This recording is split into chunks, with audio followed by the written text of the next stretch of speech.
Hello, everybody. This day night, September 28th. Is that correct? I think it is. Hello. I'm sorry I'm running a couple minutes late. I had to run upstairs and get some things out of the printer for you. So I made sure today that since I got so confused trying to show you how to posterize your photo on last week's session, I made sure that when it came time to start giving directions today, that I wrote them down. I don't want to take another chance. So let me come and see who's here with us tonight. And it is great to see you. Okay, we're doing portraits tonight. I can't wait. Hi, Miss Marcia. Melanie is here. So, oh boy, I owe Melanie an email, but I'm sorry. It's been a little crazy later. I'll tell you in the email. Laura's here. Hello. Yeah, you had your alarm on. I have to set a phone alarm for the textile talks that I watch every Wednesday, because if not, it would go right past me.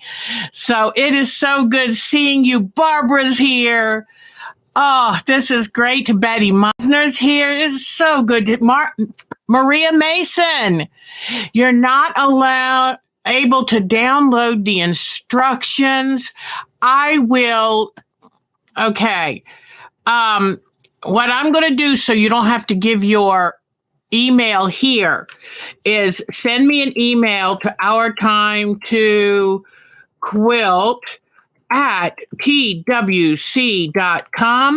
Maria, send me an email to that and I will send them to you. And I have a new one, this write-up that I did for tonight's show. I'll send you that too, and also put it on our site in the files section. Okay. Let me see. I don't want to miss anything.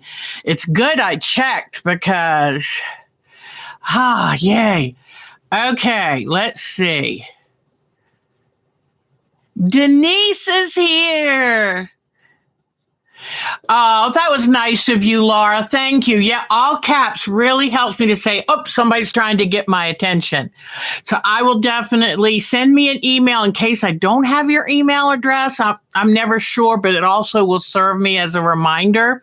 So it is so good. People are coming in. This is great. So Maria and Meltem is here. Oh, it's so good. Charlene Lawson is here. It's so good to see all of you. Okay. So now, and I'm serious, feel free to send me an email and ask for something if you can't find it or download it, and I will answer you. Lately, I've been trying to get a couple of different things done, and so it's taken me sometimes a day or two to get back with you, but I promise I'll get back with you. All right. I'm trying to get things set up now so I can show you. What we're working on is we're working on a portrait quilt. And I'm doing my grandson's. And let me get my stuff out here. And all right. So I'm doing my grandson's. Let me show you. This is the pattern that I made where on the two photos that editing programs I've been able to access. One had, I think it was posterized or colorized. The other one had Cartoon Maker. And that's where it takes the photo and then it draws the lines to separate. For the beginning, about 6 different shades is probably enough. Some people will do 12 or more. But when you're first learning, don't overwhelm yourself, because remember, the more colors that you want it to emphasize, the smaller the pieces. So don't overwhelm yourself. So here's my pattern. which I'll come right over here and lay down. Let me move my light board out of the way. Boy, I'm using that light board so much lately. Thank you, Becky, for getting it for me for my birthday a year ago. And now, oh, you can find them very inexpensively. All right. So, one of the things that I'm going to want you to do, here's the fusible I'm using, Steamosine 2. And I have already made, I think, pattern drawings for every piece of this. So here are my 2 sheets of patterns. Now, I will go over it a little bit more in detail, but I have my drawing. Oh, this is probably good to show you. When I was picking my purple fabrics today, I'm a person that believes it's better to pick too many than too little. These were reading, hi, Polly, we're just starting.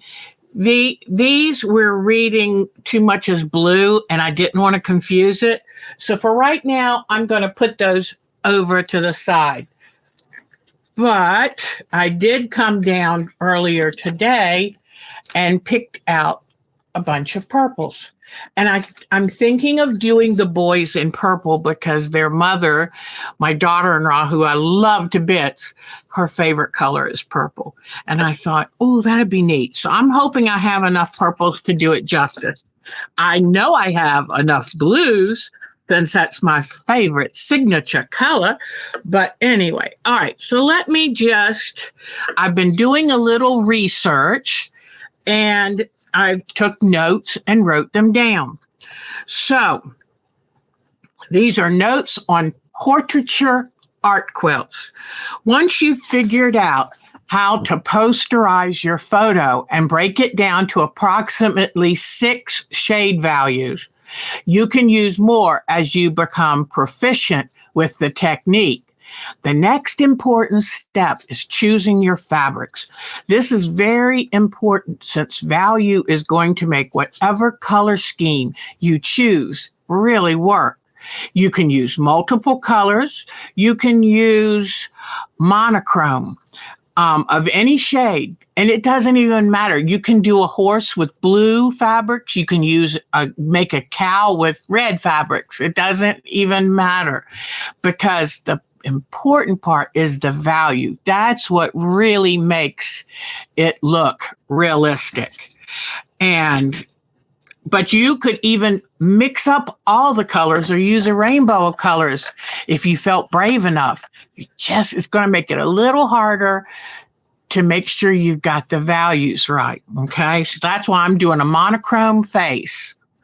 And monochrome just means one color. So everything is going to be shades of purple. Humans are not good at choosing differing values. What I mean by that is if you pick up, if you pick up 2 fabrics, it's very hard for you to decide if these fabrics are the same value or one is lighter than the other. And I would say this one looks lighter, especially on the camera. But if you were to really look closely, it's not really that true. And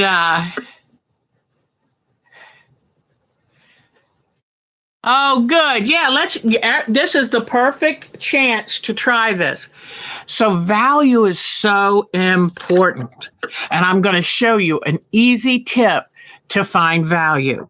The other day, I had some red cellophane, but it was so crinkled, I tossed it. I wish I still had it.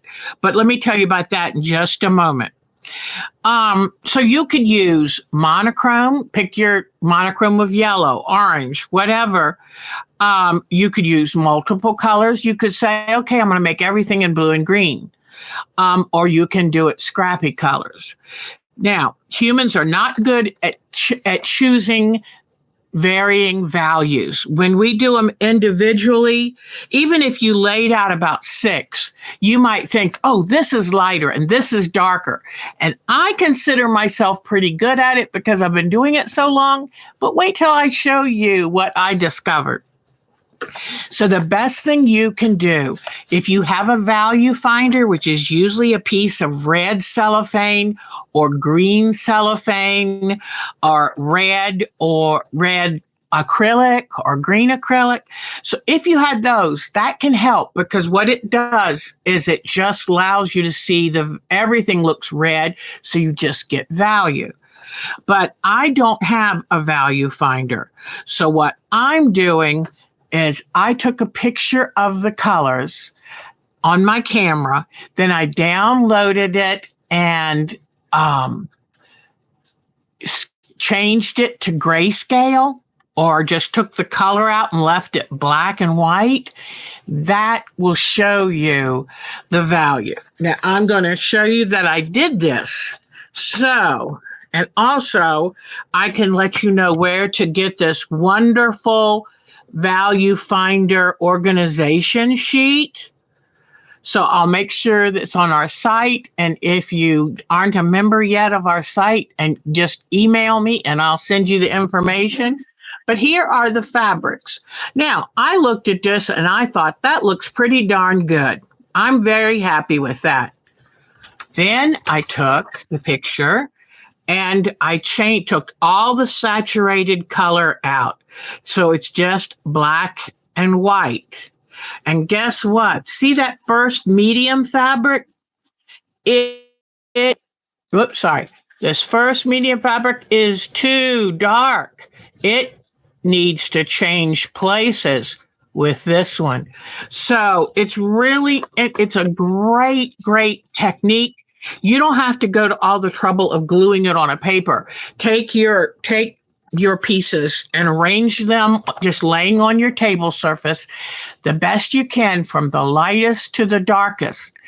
And I included black and white in case I need that contrast, like for the whites of the eyes, for the shine on the eyes, for the black for the hair, to make sure you really got that contrast, because that's what makes the picture realistic. But if you don't want to go to the trouble of cutting them and gluing them on here, just lay your colors in the order that you think that they're in, the lightest to the darkest. Then snap a photo with your cell phone and then take it and download it.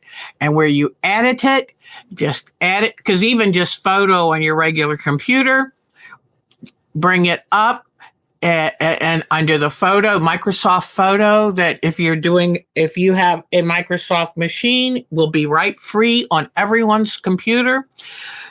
Go to edit, then go to adjustment, and then go to saturation and drop it all the way down to the left. And if you do that, and then I hit lighten, because the colors were so saturated. And you know what? It shows too that I don't have enough mediums. So I need to do a little more looking. I've got some lights and I've got some darks, but my mediums are looking a little dark. There's not a good bridge between these. So I'm going to work on that. And it might mean I run by a fabric shop and pick some nice mediums.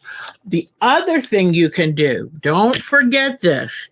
The other thing you can do is, let's say you've got this fabric, use the back, because that will give you a medium or a light.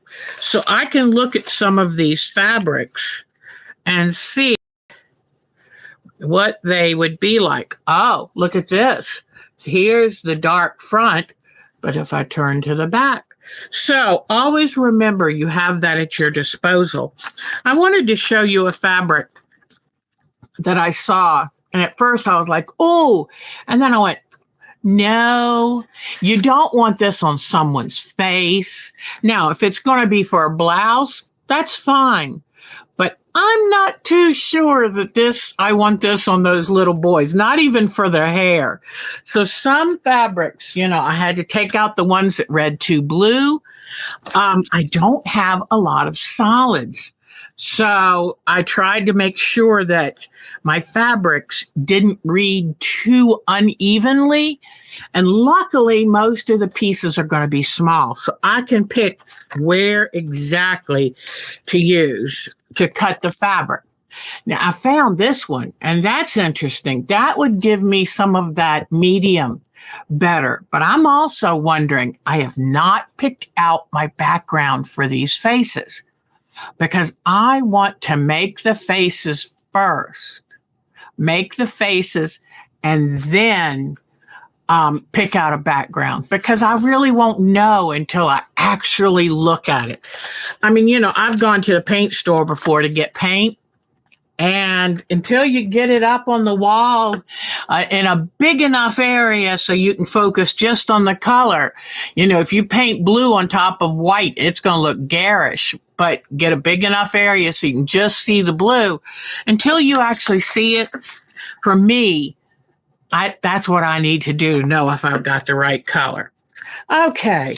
So then I have, I like that chart because that chart is what I'm probably going to do is refine it even more. So immediately I'll know if I need fabric 1, I go here. I need fabric 2, 3, whatever. I'm going to have my 6 or 7 fabrics ready and have them numbered. Yeah, the back of the fabric. I mean, you're paying for the back, might as well. So, okay. But thanks for adding that. Nancy Zeman's so good. So how will you do the faces first without a background to hear them to? I am going to be doing what I've seen some wonderful people do. Now, if I want to, I could get a very thin, and I might do this, get a very thin muslin to put them on. But what I'm going to do is build them on a non-stick sheet. This is a Teflon sheet, or is this one fiberglass? I forget, but this is one of my non-stick sheets. Now, if you don't have one of those non-sticks, don't run out and go buy something. Do you have some paper left from fusible? A fusible you've already used, and this was the sticky paper you pulled off. I saved those, and there's a very smooth side. Build it on this. It won't stick. All right, so you need something non-stick. Okay, so now let me see. But if you can find a piece of red cellophane or a value finder, they're a great little tool to keep in your tool bag. I'm surprised I don't have one after all these years. Sometimes if you just step back and squint, that can help you pick values too. But now that we have these cell phones and the simple photo editing, it's great to take the freezer paper. I thought of freezer paper, and you can do it on the sticky side. Just be gentle when you're peeling it off because the freezer paper, when it's ironed, will stick a little bit. But you could use the shiny side of the freezer paper or parchment paper that it's not going to stick. I thought about waxed paper, but I'm not sure I want the wax on my fabric. So, but if you're in a pinch, do it. Just something that things don't stick to. Okay, now, so just keep your fabrics organized so you're not accidentally grabbing a number 5 fabric for a number 3 area. You have to stick to your number values, or else it could look muddy, and you don't want it to look muddy. Yeah, wax paper does stick. Exactly. Okay. And even aluminum foil, I don't trust that. I will put my polymer clay things on it, but even with that, it's better to put a piece of cotton batting on your aluminum foil. There's a moth outside my window fluttering up.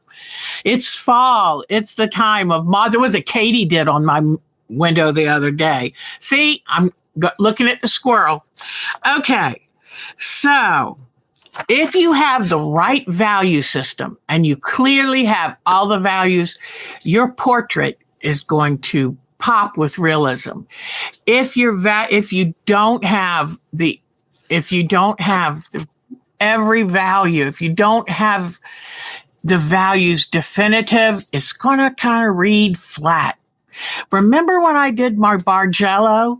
Too many of those fabrics were the same value. I should have caught that. But that first Bargello, it kind of fell flat. I liked the second one much better. Oh yeah, they're staying near mommy. That's my grommet. Yeah, that's my grommet. There's two more around here. Okay. So now here, if you have a piece of, well, I'll have this on the site, but I was going to tell you what supplies you're going to find helpful in the next couple of weeks. One, a very fine, sharp needle. Microtex is wonderful for art quilting. If you can get a Microtex 70-10, 10 is the important part because I didn't realize why, but you're supposed to use a fine needle when you use monofilament thread, or what I like to use, monopoly is what they call it.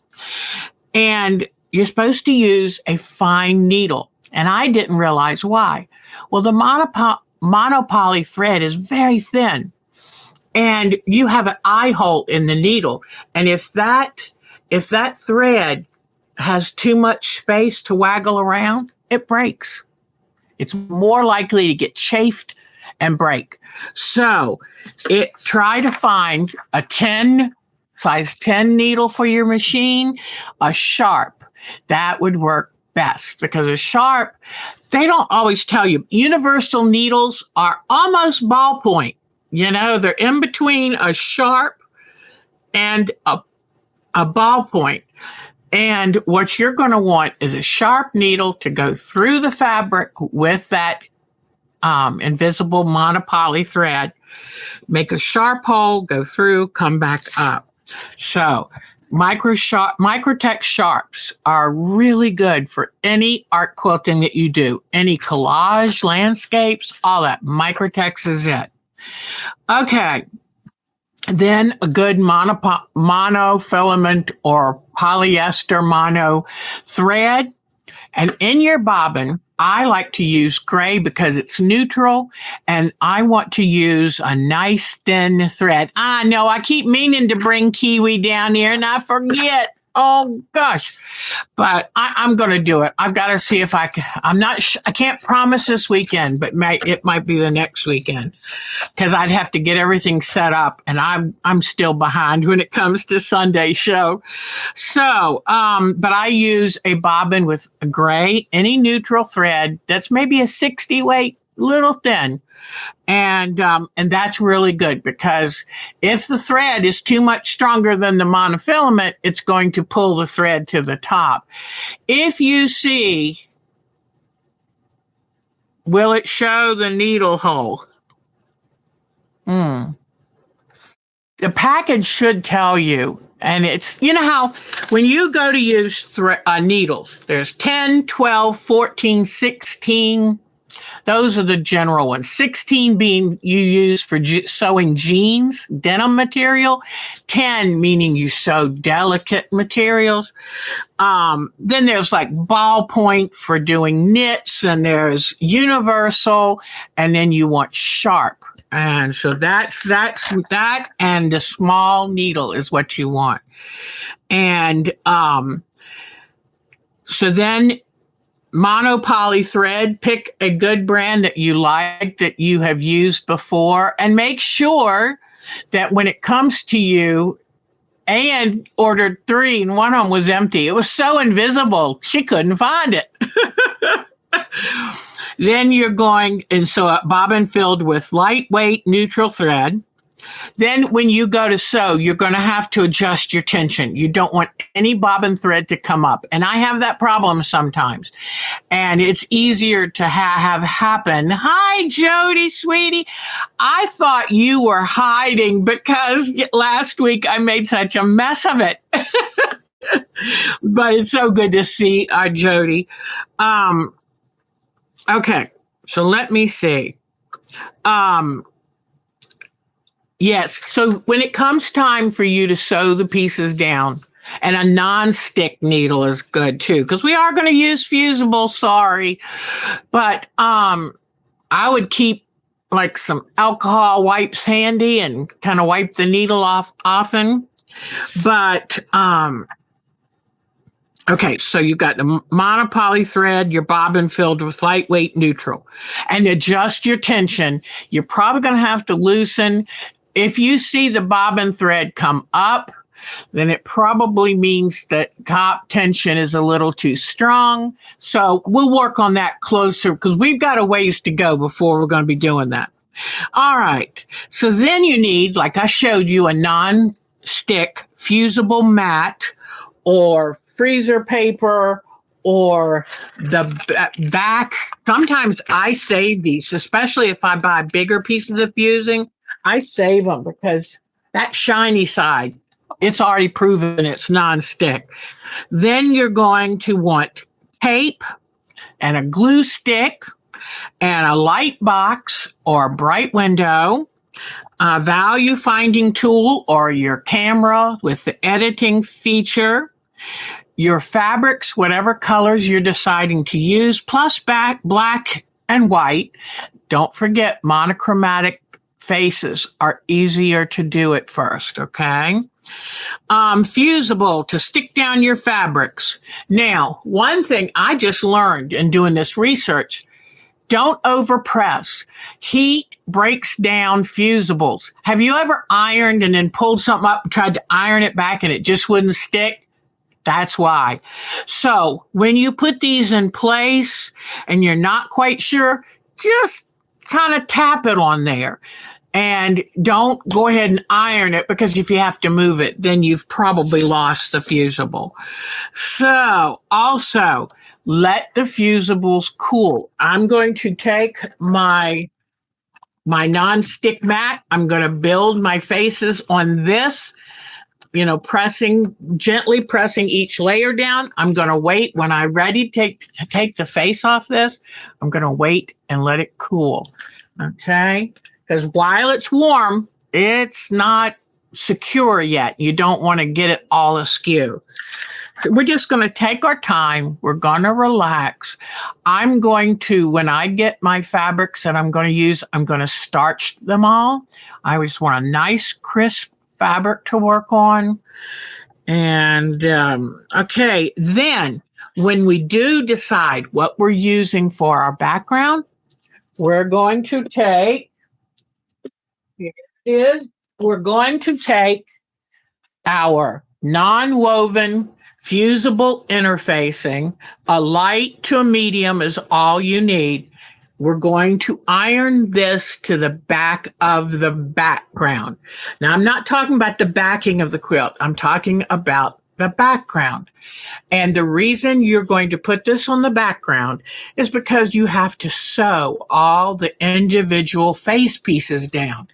And if you don't use this, you know what happens? It'll start drawing up. It'll bunch up. So that just gives it extra support so you can put on your little sticky gloves and you can sew around. All right. Now, so that's what I've written down so far. Here, again, is my fabric organization sheet. And me trying to guess what fabrics went where. And I've already said I got these two confused. And look how easily the black and white tells you. And I thought I was going to do really good at this because I've been quilting since the dark ages. Yep. I have. So anyway, and I've got white. I'm going to need to grab black fabric, but I don't need that yet. And then I told you that I've drawn on my Steam 2 using a light board. I drew all my pattern pieces. Now, my number one is my lightest color. Anywhere I have a lighter color, like if I have a 1 on a 2, then any edge that touches the 2, I leave almost a quarter of an inch extra so the lighter can go under the darker. I saw someone on Quilting Arts that put the dark under the light because they said, well, that color, when you could see it through the light, it gives it a transition. I'm not on this. You want your light fabric to go under your dark fabric. So I'm going to get ready and show you. But anyway, like I said, I will put these on the website, or if you're not a member of our group yet, it's all free member, and these are free, and to join Groups IO is free. But I'll have these on, and what else was the other thing? I thought there was one more other thing. I don't know, but when I think of it, I'll put that on the site too. Okay, you use parchment paper too, but don't iron for a long time with it. Yeah, it'll kind of burn a little, won't it? So that's great. Yeah, you save the back papers on Steam too, because these are great for any, like let's say you're going to paint something and you don't want to get it on the surface. It's great for a lot of reasons. All right, now what I'm going to do is line up and show you the fabrics that I got and look at a number 3 fabric and compare it with that number on the pick and see if it looks like a good match in the shade. This is great. Thank you, Jody. I didn't want to bother Jody and ask her to help, but I love when she speaks up and help because she's got so much experience. She's a smart cookie, let me tell you. So, okay. And you know what? I'm smart enough. I don't mind admitting somebody's smarter than me and tapping into all of that smartness and experience. And yay, I mean, I'd be dumb to turn away that. Let me tell you. Okay. So I like teaching. I'm not saying I know everything. So, okay. Here we go. I don't have a text, I don't think, set up with my email address. So that would have to be an email. Okay. So put this over here. Now I'm thinking I'm going to try this. It's not something I have done before, but when I've seen it, it's so cool. They start putting all these little pieces together and it's awesome. Now I've noticed, that's right. I'm supposed to show you my fabrics. So let me put my papers to the side. And I'm not sure if I'm going to use this or wait to see about, I'm probably going to use it because I'm not sure if I do a background in sort of purples, it may be too much. And I have toyed with thinking about, do I want to paint my own background? That would be awesome. But I like that idea. All right, let me see my first sheet. This is Donnie's. So should be the first page, or did I start with Russell? Okay. I think I should have put a little more information on this, but let me look. I'm trying to find one shape here to see. I think I'll do Donnie's face first. Okay, that's Russell. I'm going to start on Mr. Donnie. All right. Now, one thing I'm noticing is that the 2 for Donnie is reasonably big. Now, one thing that my Jody said, how do you determine how much space should be between the faces and border? I'm going to only leave about 2 inches. because I want these boys to fill up that work.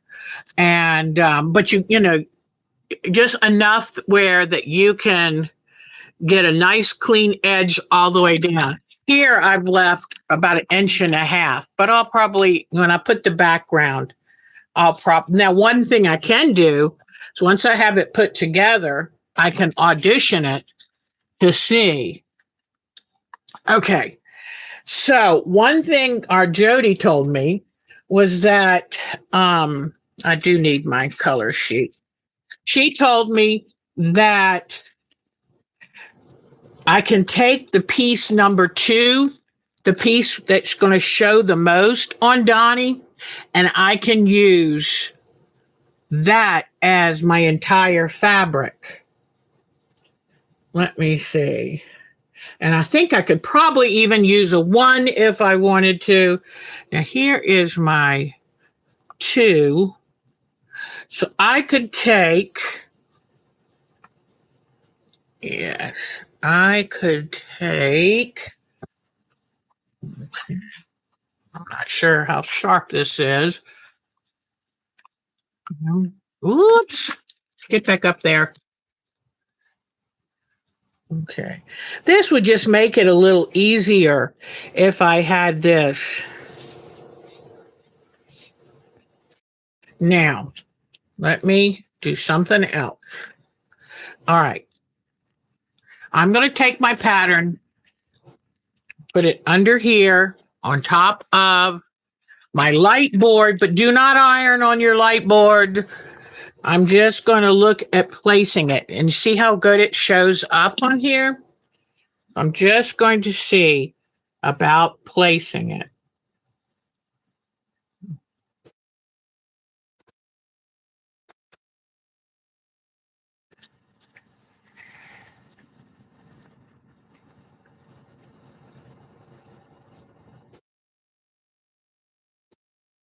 Now, let's say you didn't want to use your pretty fabric.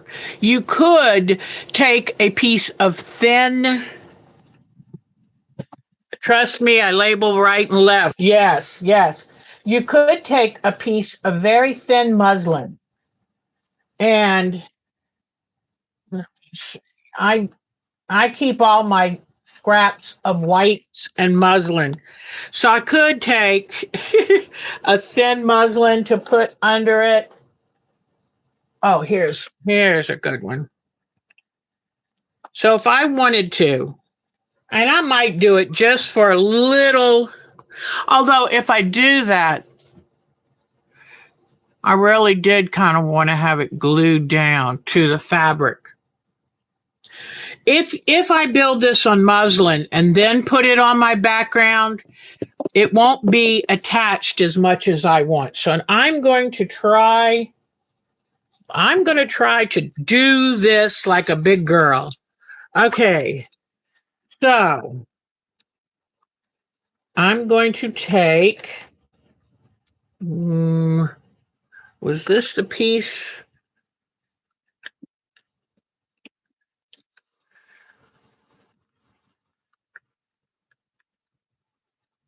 Now, another thing, I want to make sure that all the fabrics I use have been starched, and so they hold their shape and their character.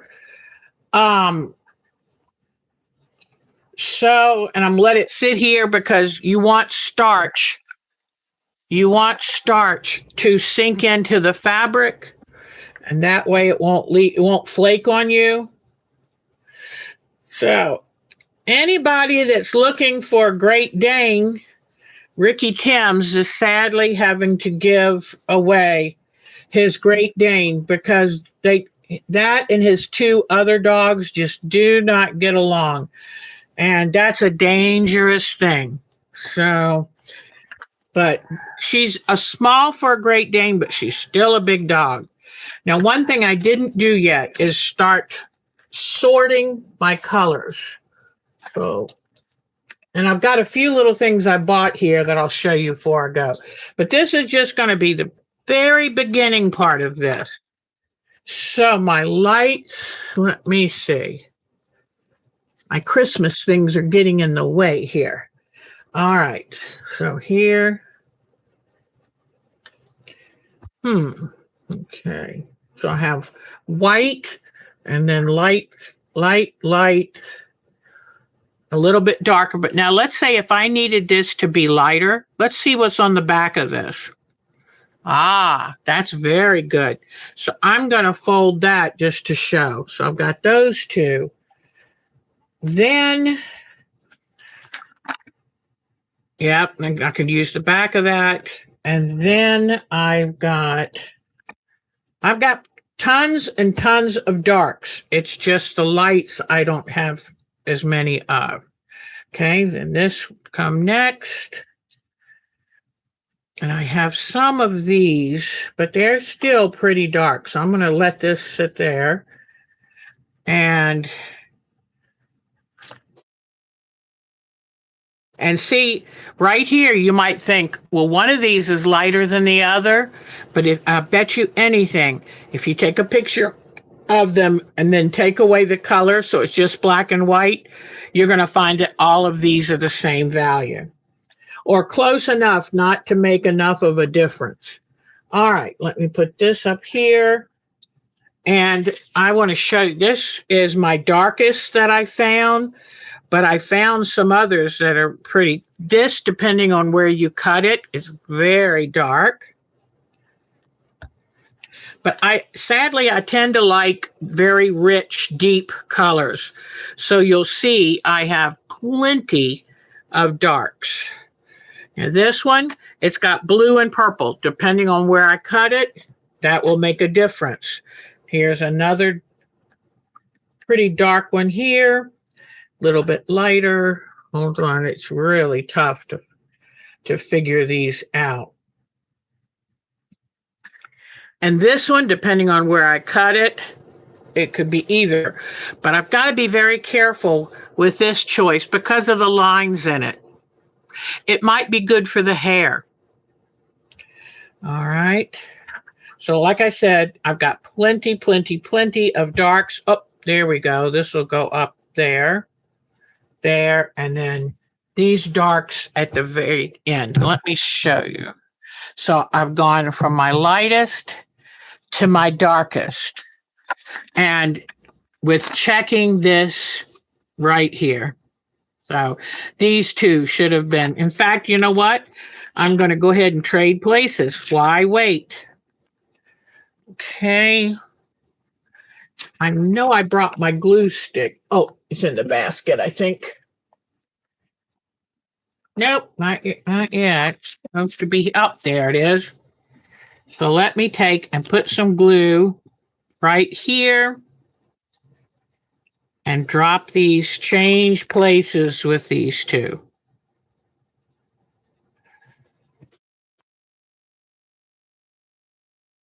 Okay. Did I just do the same thing again? Hold on, let me check. Double check everything you do, because this is where it gets a little tricky. I think I just put them. Oh, it's these. Yeah. No, I think I did it right. I changed them. Isn't that funny?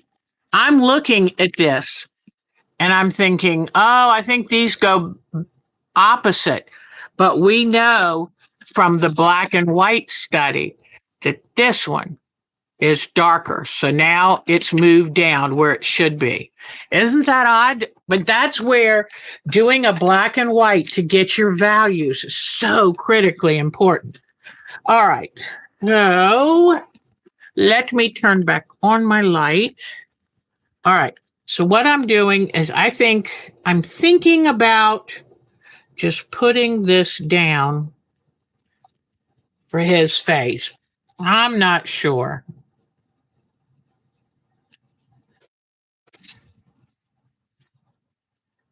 Let me see. All right. I need my little scissors. I'm going to cut out this piece number 1 right here. And be careful. Watch where your lines are, because especially your very lightest ones, they have pretty much a seam allowance all the way around them, because they will have to tuck under any others. That's what's making me think if I wanted to do number one, I could do everything the number one color. But now I'm thinking, let me see. I want to see here again. Yes, I'm going to go ahead and do this out of the white because I really want that contrast. So let me get my iron.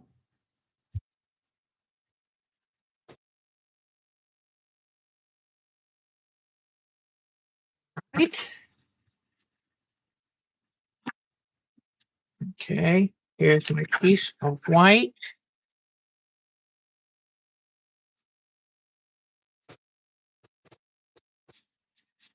Whew. Okay.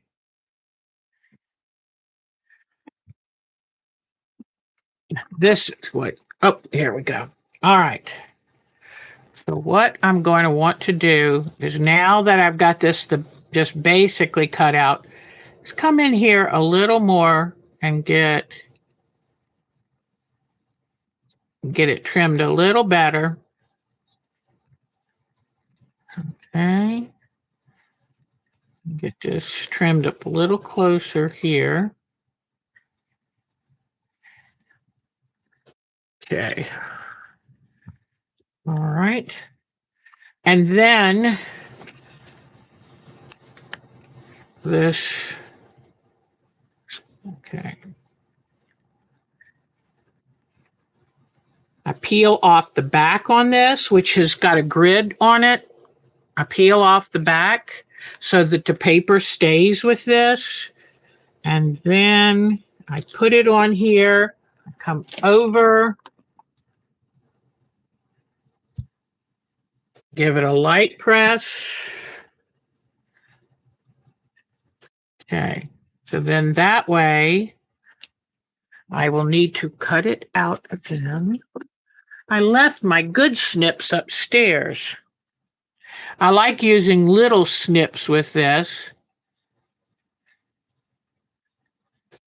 And speak up, Jody, you've used a clear tub turned upside down with a flashlight shining. Oh, that's a great idea. I love that. Okay, so now let me cut around this.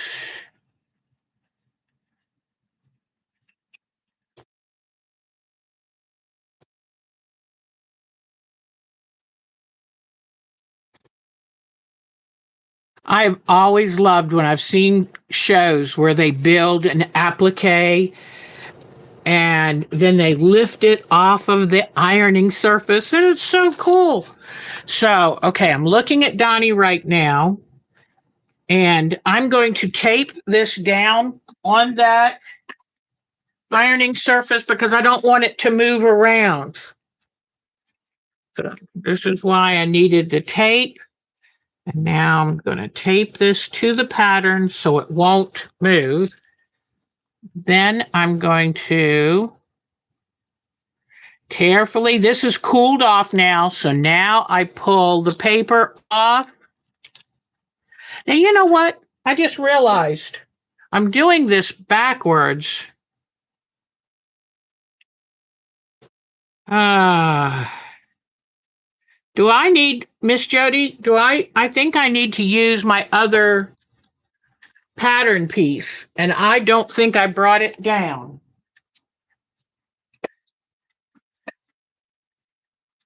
No, it's upstairs. So I really can't put this on here yet because I need to use this was just for the pattern to do the cutouts. But if I put this down on this right now, do you know what I'm saying, Miss Jody? Let me see. Because if I'm going to build it, ooh, I'm building it upside down. Because I know that this is all backwards. Oops. Yeah, this is supposed to go like this in reality. So I'm going to, well, let me try this. If I turn it over,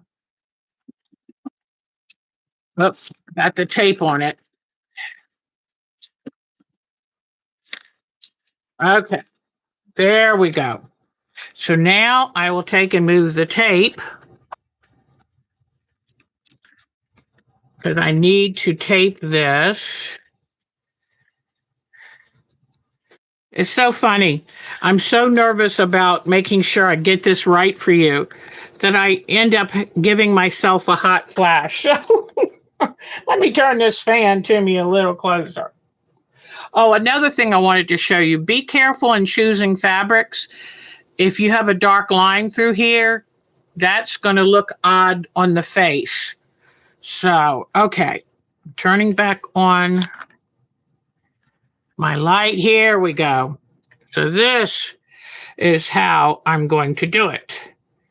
All right, so now, but what I'll do is I'll build it from the other one that's using that under my light board. I will build it. Okay, and I'm not going to iron these down yet because this is steam machine 2 and it's sticky. That's what you do too. Okay, good. That way you can see it from behind. Okay, very good. So now what I'm going to do is find piece number 2 that's for the big part of his face. What I also did is where I'm going to have cutouts or indentations. I mean, I'm so cheap. I tucked other little pieces in with the indentations. It's like, I don't want to waste any of this. Okay, now let me see. Okay. And it was tricky trying to make sure that I gave enough room to have the overlap pieces. Okay.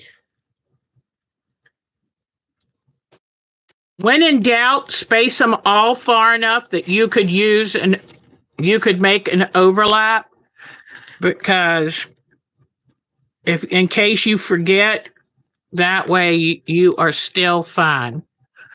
Okay. So this is going to be the biggest amount of color on his face. All right. And then when it comes to parts of the hair and the eyes, I will be using, okay.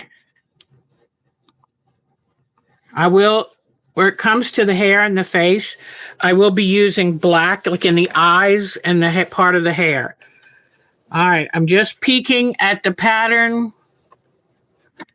All right, oh, that's where the nose goes. Now, what do you do? See, I made this piece in one, and now I'm just going to cut out the middle part. Is that what you do, Miss Jody? Because some of the pieces, I thought, make them continuous so I don't have too much overlapping. And, if it's the same fabric, have the piece cut pretty big. So,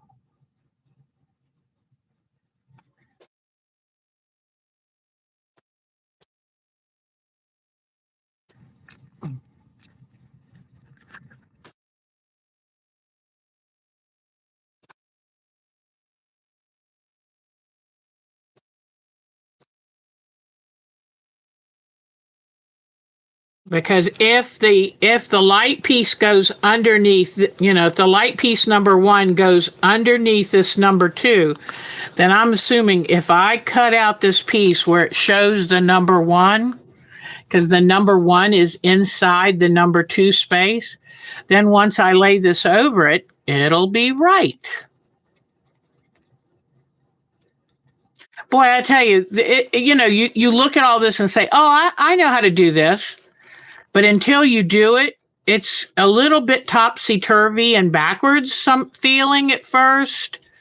But I know that it's just like with paper piecing. Once you get used to it, I bet you it will be much, much easier. All right. And I did what Jody said, which is smooth out if there's some of these the different shades in the face. Some of them were really zigzaggy. She says smooth it out a little bit, make it easier on yourself. So that is good thinking. Now, so this one right here, it's going to go. Oops. Like this. Huh.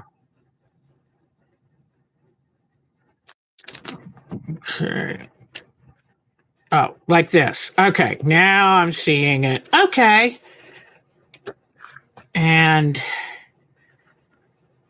okay, so this has got to go underneath the mouth. Okay, got it. Okay.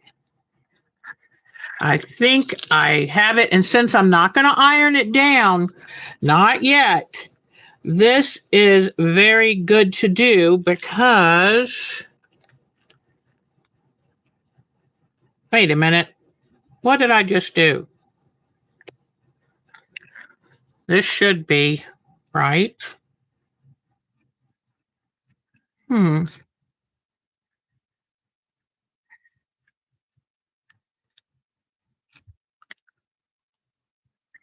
Here I go. Boy, it is a little, like I said, it is a little tricky. And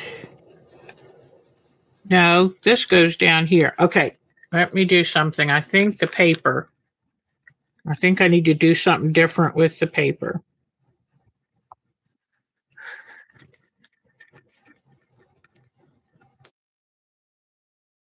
All right, let me try it this way. I just transferred the fusible to the paper.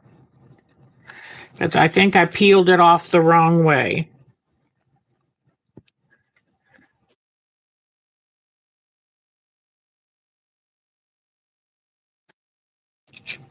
Yes, and this goes down here. All right. You have to be very careful with this fusible. Oh, I know why it's not working, because I've got to put it on the fabric. Sorry. Nope, hold on. Put it back on the original paper. It was right. I will get this. And you know what? If I do another one of these in 2 months, I'll probably be just as confused as I am now. Okay. This is why all of those nice shows, like the professional shows, they do practices. All right, now. All right. Let me just make sure it's still stuck to the paper. This is why I love Steamosine too, because you can mess with it. It doesn't just fall to pieces when you put it on here. Okay.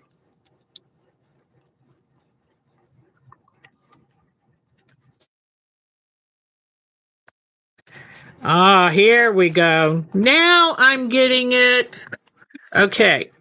So now I'm going to move off my light board, move off my pieces of fusible paper that I haven't used yet, and just lightly tap it on the fabric. Okay. Now let it cool off a little bit. Then cut out the fabric.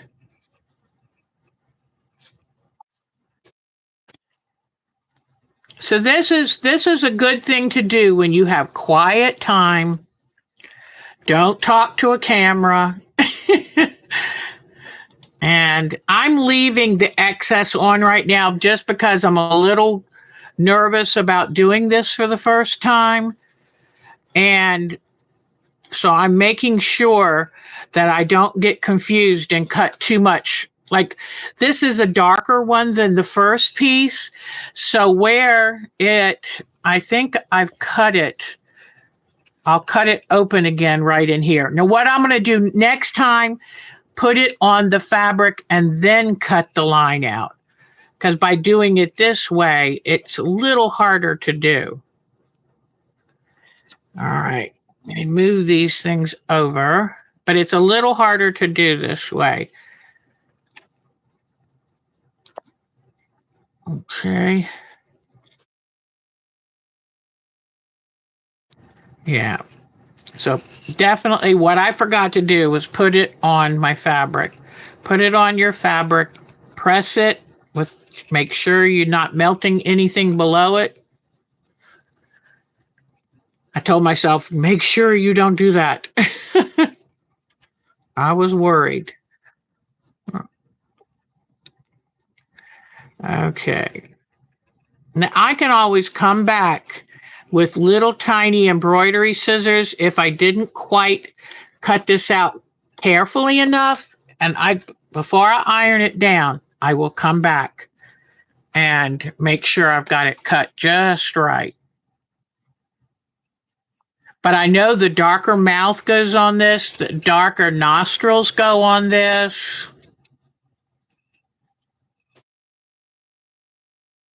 And if you ever end up messing up some of the fusible when you go to iron it, like the paper slides off and it's made a mess, you can always put a little touch of glue if you need more of a sticky area. Oh, this is cool.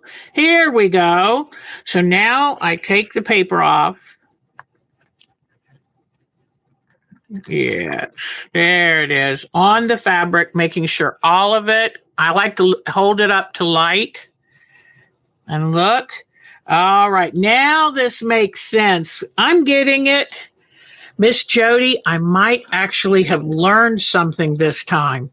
Yay. All right, so here is the number 2 piece, the second lightest purple fabric that I have. And I can see a couple little areas like below this eye. I can see the lines. Although, let me see it. If that's where the number 3 comes in, yeah, that's number 3. So it's right. The next piece will go over top this. But see how the white now is under that? So yay, here's the first part of his little face. I'm so excited. So I'm definitely going to be working on this when the dogs are quiet. I have time to think, but there we go. Yay. So I'm hoping that the things I have told you today, starting of his face and the little highlight for his cheek. So this is going to work. This will work. And just check your fabrics and make sure that the pattern in the fabric itself is not going to overshadow. So that looks really, really good. And now I can see the highlight and the difference. So turn your pattern over to the back side, but see, I've got another one upstairs. I don't have to turn it backwards. I'll just lay it on there. And using a light board allows you to see right where you're putting it. I love that. Yes, golden threads paper comes in very handy. And the thing I love about golden threads paper is it's translucent. So here is the first pattern I made for the triptych that we're working on. And I love it because it is so translucent that you can lay it back over and see what you're doing.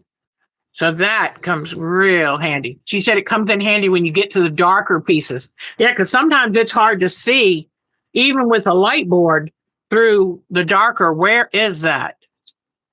Yeah, this is what it's used for. It's great for drawing patterns on it. But now, it is, even though it feels smooth, stuff will stick to it. So you got to be careful. All right. All right, we did this. Yay. So let me get this out of the way. We got first 2 pieces done. And what I like to do is I had gotten this basket from Dollar Store a couple years ago. And I just like putting everything. Now these, I've noticed when I was drawing with pencil on these, it tends to rub a little bit off. So I like to keep it folded together to keep it from getting hurt. And then I'm going to grab my other papers. I like to keep everything together. And I'm going to get a little baggie. Let me see. I'm going to get a little baggie to put my scraps in. Now, once I've used these, well, I'm going to still keep it because it'll help me with mouth placement. But anyway, I'm going to take all my little scraps of fabric because some of the pieces I need, like the white that's left in here will do the rest of the white for his whole face. So keep all of your scraps together, but only what you need. Don't start saving everything. And then I'm going to stack my fabric up back in order to put it in this basket. Okay. So then I go light to dark. Whoops. Light to dark.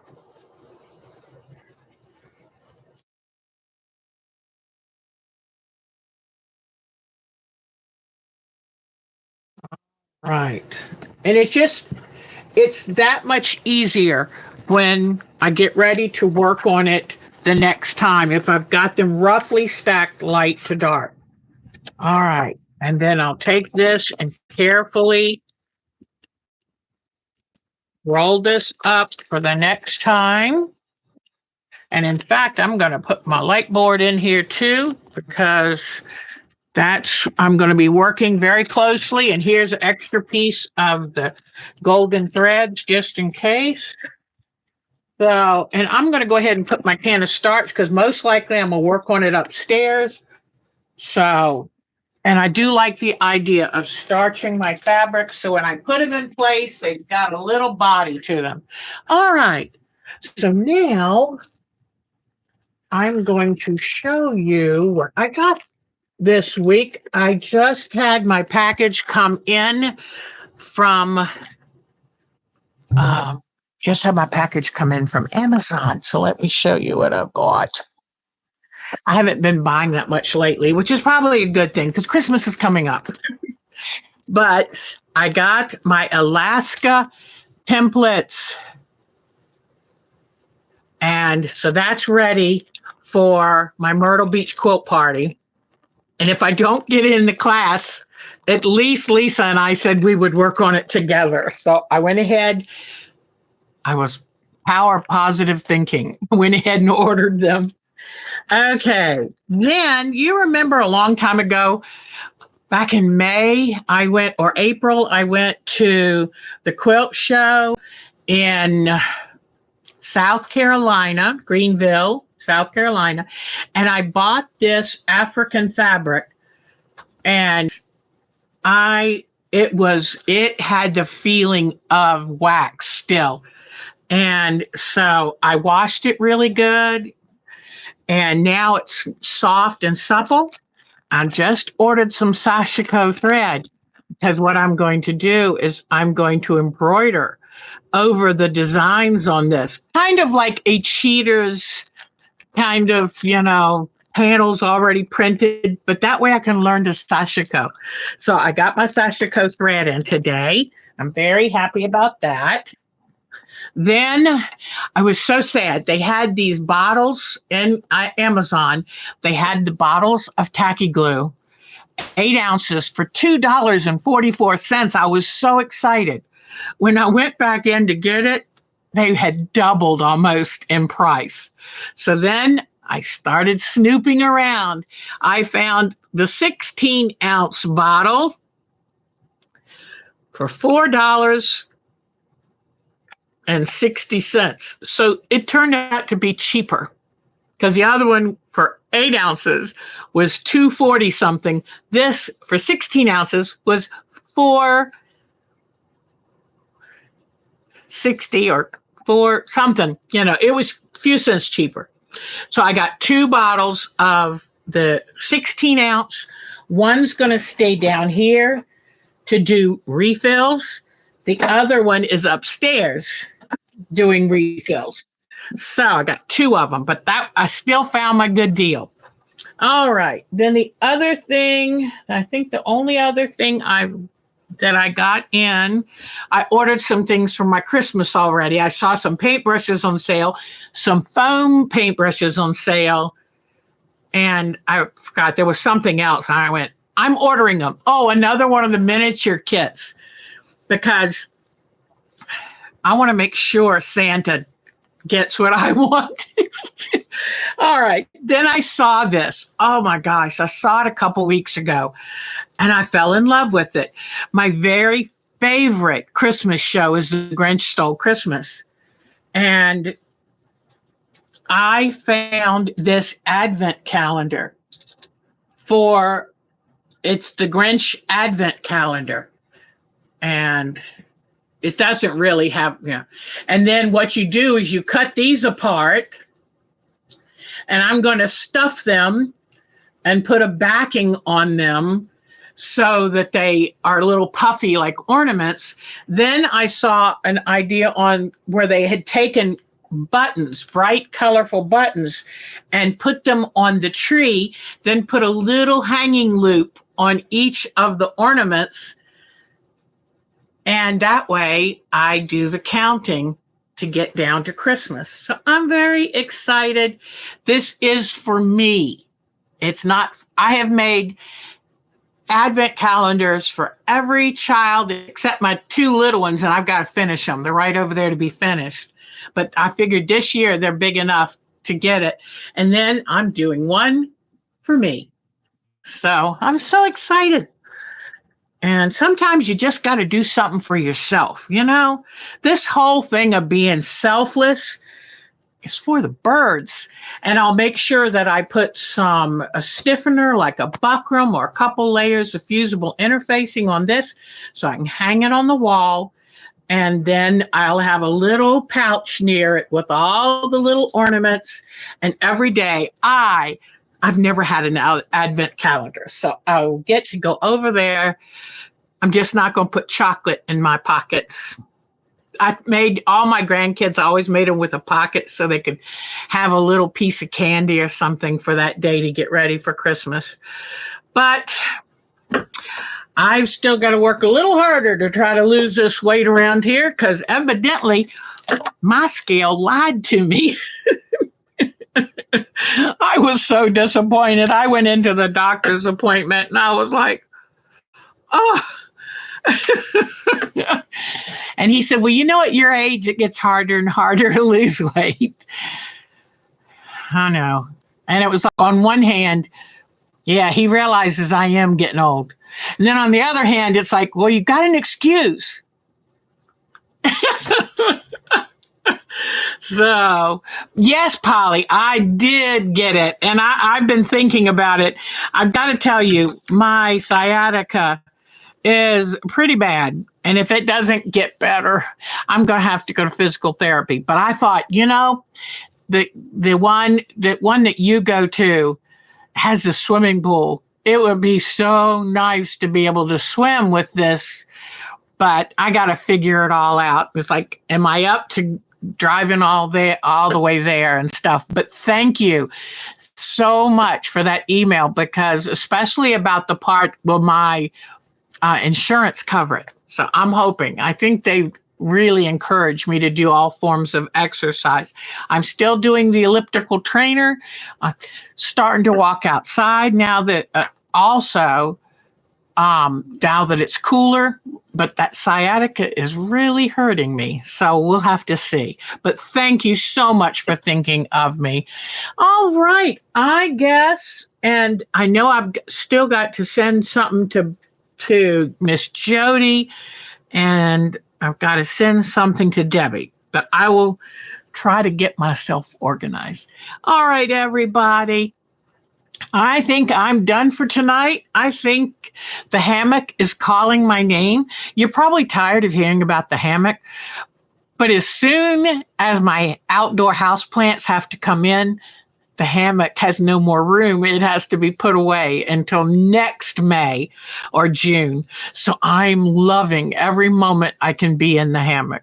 So that's why you hear me talk so much about the hammock. All right, y'all take good care. Oh, Jody, you're such a dear heart. But I do remember, I think I have it. I think I have a copy. I'll work it out, but I will be doing that. So thank you all. Thank you, Jody, for always bailing me out on this subject. I'm going to learn. I'm going to learn. And so this is wonderful. Have a great couple of days, and I'll see you Sunday, where I've got a good amount of work to get done before then, but I'm excited about it because so much of it is crafting, and you know I love crafting. So that's wonderful. Take good care. Melanie, I owe you an email. I do know that. So y'all take good care and do something special just for you. Okay? But don't put too much butter in your popcorn. Y'all take care. See you Sunday. And next week, well, I'll have at least one of the boys' faces done by next week. All right. Bye-bye, everybody. Have a great evening.